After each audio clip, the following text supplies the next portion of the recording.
আসসালামু আলাইকুম। WordPress theme ডেভেলপমেন্টে আপনাকে স্বাগতম। আজকে আমরা ওয়ার্ডপ্রেসের যে কমেন্টের ব্যাপার এগুলো একটু দেখব।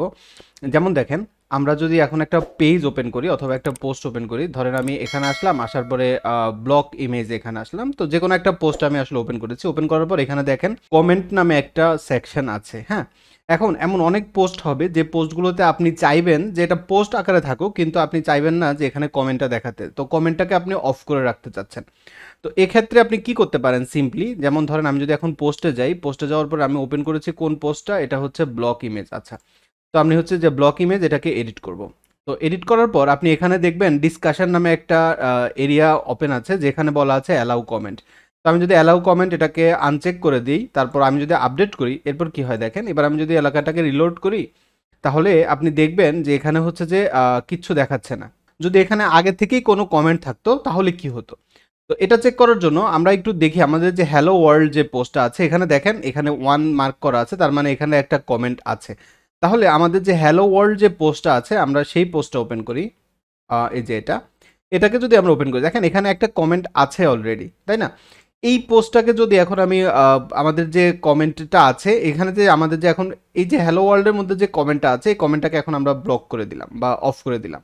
অফ করে দেওয়ার পর কি হলো, আমি যদি এটাকে এখন রিলোড করি তাহলে দেখাচ্ছে যে কমেন্টস আর ক্লোজড। দেখেন দুই জায়গাতে কিন্তু আমার ইন্টারফেসটা দুই রকম আসছে। এক জায়গাতে যেহেতু কোনো কমেন্ট ছিল না, যে কারণে সেটা সম্পূর্ণ ব্ল্যাঙ্ক ছিল। এবং দেখেন আমি যদি ব্লগ পোস্টটা আরেকবার ওপেন করে এবার হচ্ছে ব্লগ বাটন এটা ওপেন করি, এটা ওপেন করার পর এখানে আমি একটা সিম্পল কমেন্ট লিখে দিই। তো আমি কি করি, কিছু পোস্ট কমপ্লিট করলাম, এখানে আমি দিলাম একটা নেম অ্যালেক্স, এবং এখানে দিলাম info@the rate something.com, ওয়েবসাইট দিলাম হ্যাশ দিয়ে, এবার আমি হচ্ছে পোস্ট কমেন্ট করলাম। তো পোস্ট কমেন্ট করার পর দেখেন এটা এখানে হলো, কিন্তু এটা আসলে তো পোস্ট হয়নি, তাই না? কারণ আমি যখন এখানে অ্যাপ্রুভ করব তারপরে যাই সেটা আমার ওয়েবসাইটে দেখাবে। তো আমি এটাকে অ্যাপ্রুভ করলাম।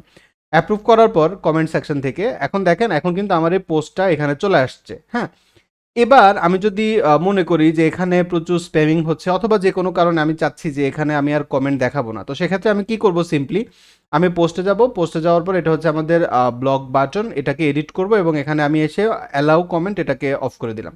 তো এটাকে অফ করে দেওয়ার পর কি হলো দেখেন, এখন আমি যদি রিলোড করি তাহলে ইউজাররা দেখবে যে কমেন্টস আর ক্লোজড। হ্যাঁ, এখন মাঝে মাঝে আপনার এমন হবে যে আপনি এই যে কমেন্টস আর ক্লোজড এটাই দেখাতে চাচ্ছেন না, অথবা পূর্বের যে কমেন্টগুলো ছিল আপনি এই কমেন্টগুলোই দেখাতে চাচ্ছেন না। যদি ঘটনাটা এরকম হয় সেক্ষেত্রে আপনি কি করবেন? সেক্ষেত্রে আমাদের থিম ডেভেলপমেন্টের এখানে আসতে হবে এবং আপনি দেখেন এই যে সিঙ্গেল ডট পিএইচপি ফাইলটা যদি আমরা ওপেন করি, আপনি দেখেছিলেন যে আমরা কমেন্ট শো করানোর জন্য ব্যবহার করেছিলাম পিএইচপি কমেন্টস টেমপ্লেট, এটা ব্যবহার করেছিলাম। এখন এই যে যদি আমরা পিএইচপি কমেন্টস টেমপ্লেট এটা ব্যবহার করি তাহলে কি হয়, সিম্পলি কমেন্ট থাকলে কমেন্ট দেখাবে, কমেন্ট অফ করে দিলে এরকম কমেন্টস আর ক্লোজড এরকম দেখাবে। তো আমরা একটা কাজ করতে পারি, এই জায়গাটাতে আমরা একটা লুপ তৈরি করে দিতে পারি যে যদি কমেন্ট থাকে তাহলে তুমি কমেন্ট দেখাবা, আর যদি কমেন্ট না থাকে তাহলে একদম ব্ল্যাঙ্ক, একদম কিছু দেখাবে না, যেমনটা হচ্ছে আমাদের এই পোস্টের ক্ষেত্রে হয়। আমাদের যে ব্লক ইমেজটা আছে, এই ব্লক ইমেজটাতে যদি আমরা ওপেন করি এখানে কিন্তু আমাদের কোনো কমেন্ট নাই, যে কারণে এখানে অটোমেটিক ব্ল্যাঙ্ক, কিছু দেখাচ্ছে না। কিন্তু এখানে যেহেতু কমেন্ট আছে, আমি চাচ্ছি এখানেও এরকম হবে যে আমি যখন ক্লোজ করে দিব তখন কিচ্ছু দেখাবে না, এটা আমি চাচ্ছি।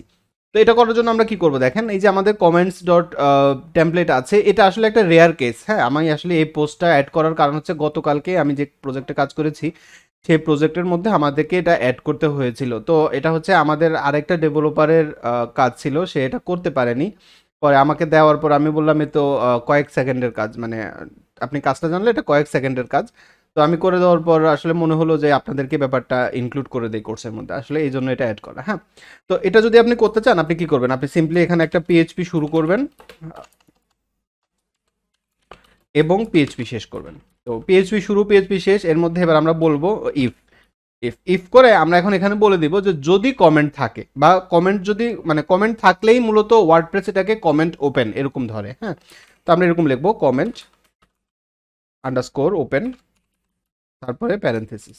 আচ্ছা, তো এরকম আমরা দিলাম, যদি কমেন্টের যে সেকশনটা সেটা যদি ওপেন থাকে তাহলে কি হবে, তাহলে আমার এখানে একটা কোলন দিলাম, দিয়ে আমি এখন বলে দিলাম যে যদি এটা থাকে তাহলে তুমি এটাকে দেখাবা, আর যদি এটা না থাকে তাহলে নাই। তা আমরা কি করবো, যেহেতু আমরা ইফ নিলাম, তো আমরা এখন ইফটাকে ক্লোজ করে দিব। তো আমি এখানে দিলাম পিএইচপি শুরু পিএইচপি শেষ, এবং এখানে আমরা বলবো ইন্ডিফ, ইন্ডিফ করবো। মানে যেহেতু আমরা ইফ করেছি তাই আমরা ইন্ড ইফ করে দিলাম। এবার আমরা কি করলাম, সিম্পলি দেখেন, আমি জাস্ট বললাম যে যদি কমেন্টের এক সেকশনটা ওপেন থাকে তাহলেই তুমি কমেন্ট দেখাবা, যদি কমেন্টের সেকশনটা ওপেন না থাকে তাহলে তুমি কমেন্ট দেখাবা না, তাহলে কিছুই দেখাবা না, এরকম আর কি। যেহেতু আমরা এলস করে দিইনি, তার মানে এখন আমার এই জায়গাটা যেহেতু ক্লোজড, এখন আমি যদি এটাকে রিলোড করি তাহলে আপনি দেখেন আমি ডেফিনেটলি স্পেলিং মিস্টেক করেছি, একটু চেক করি। হ্যাঁ, এটা হবে কমেন্টস, হ্যাঁ, প্লুরাল।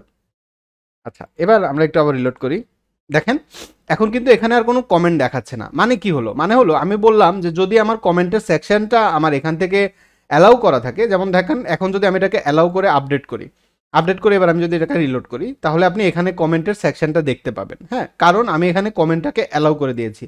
এবং আমি যদি এটাকে অফ করে দিয়ে আপডেট করি তাহলে আপনি দেখবেন যে আমি এটাকে যেহেতু অফ করে দিয়েছি তাহলে এখানে কিচ্ছু দেখাবে না, এটা কমপ্লিটলি ব্ল্যাঙ্ক দেখাবে।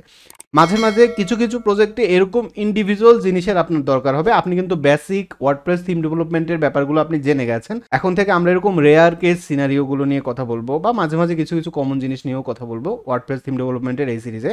এবং এখন থেকে আপনি চেষ্টা করবেন যে নতুন নতুন কাজ নেওয়ার জন্য, নতুন কিছু শেখার জন্য, যাতে করে আপনি ভালো কিছু করতে পারেন। আমি আশা করছি ভিডিওটা আপনার জন্য উপকারী হয়েছে এবং এই ভিডিও থেকে আপনি কিছু নতুন জিনিস শিখতে পেরেছেন।